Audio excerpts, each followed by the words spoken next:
Chris Ailman joining us right now, friend of the program and Chief Investment Officer over at CalSTRS. And I do want to start just in the moment right now, Chris, because we came into this day and we saw the market open higher. Since we started our program about an hour ago, the market has dipped into the red, and there's been a lot of questions about the sustainability of this rally, and more importantly, what investor sentiment is really signaling right now. You know, Romaine, it's always good to talk to you. Tough day for Baltimore, so our heart goes out to them. I've got a bridge right next to me that's built in 1911, so our infrastructure's old in America. But listen, I think that investors are running out of gas. The market is certainly priced near perfection. PE, adjusted around 21, according to my trade desk. So it's not out of the question, but I think that we've seen lots of gains already this year, and it's not unusual, even in a bull market year, to have some pullback. So I don't know when, but this equity market isn't going to go straight to the moon.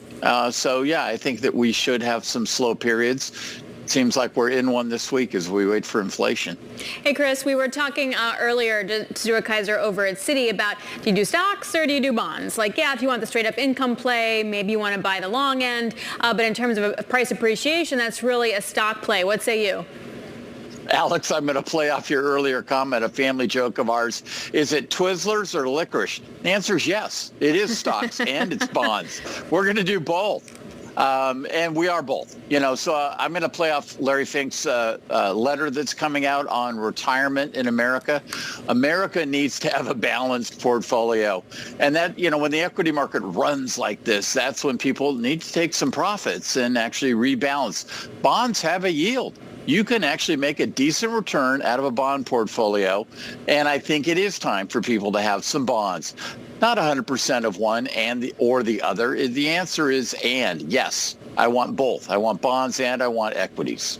It's interesting you bring up Larry Fink. I mean, there was so much talk about his comments about the retirement crisis, and David Weston had a chance to sit down with him, and he talked a lot about just fiscal issues and a lot of things that I'm sure you know, Chris, and we, the royal we, have kind of kicked the can down the road for years, if not decades. Is it as imminent and dire as he made it seem? Hey, I haven't kicked it down the road. I don't know, Romaine, if you're implying Alix has kicked it down the road. I'm just saying. Yeah, we always blame Alix. Yeah, I know. We, the royal we. I didn't know we became royal on Bloomberg, but that's okay. Let's go with yes, and yes, it is a crisis. And I'm going to emphasize something not just about infrastructure, which is on our mind today, but the 401ks.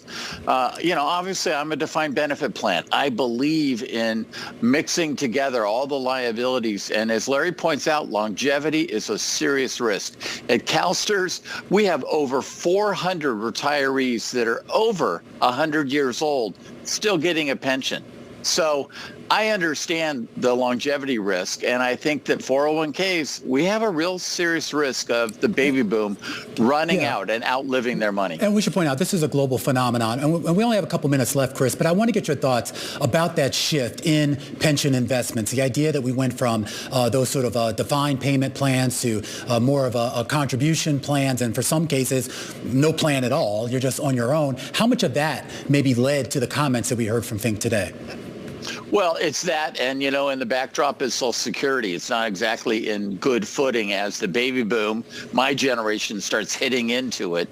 So it's both. I think Larry sings that the average American family, as he said, has very little in savings, barely $400 for an emergency, and people generally don't save enough for retirement. It is so hard to get the attention of a 20 and 30-year-old and get them to save for their future. They think about it when they're 50, but frankly, it's too late. Mm-hmm. The power of compounding, you know this, Romaine, the power of compounding is amazing. And investing in this equity market and compounding is the key. All right, Chris, got to leave it there. Always great to talk to you. Christopher Ailman, Chief Investment Officer over at CalSTRS.